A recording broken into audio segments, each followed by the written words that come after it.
I should like to congratulate the rapporteur. I also wanted to commend her on having chosen this subject. I dare say it is too early for Europe to be talking about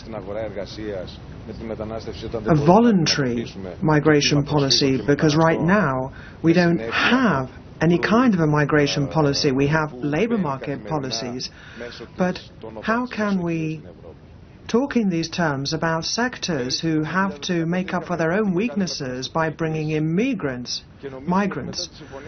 Because really, we are unable to control migration on our borders.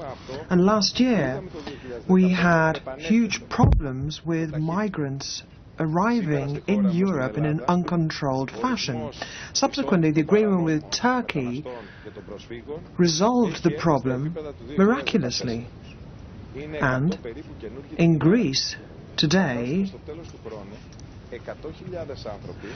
we are down to the same levels as in 2014. So you've got about 100 people arriving in Greece on a daily basis. So by the end of this year, we will have 100,000 people who are stuck in Greece.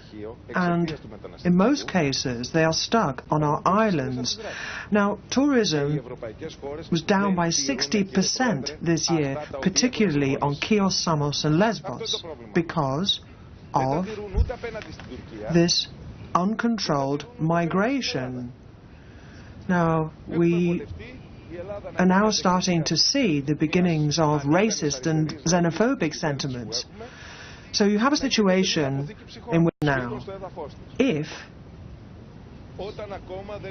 no countries in Europe are prepared to accept the relocation of refugees, not a single country is prepared to take in refugees as agreed. Now, we all know what we need to do. We need to beef up Frontex. We need to make sure we pour more resources into the hotspots and make sure that people come from across Europe to help with the processing of asylum seekers in Greece. So we know what needs to be done, but to date, none of that has been done. Now, this is an extremely ambitious and interesting report, but before we can do any of that, I think perhaps we need to face up to some of the more urgent problems facing us and apply the agreements we have entered into. Thank you very much, Mr. Vαρβιτσιώτης. I now call Mr. Cook from Austria.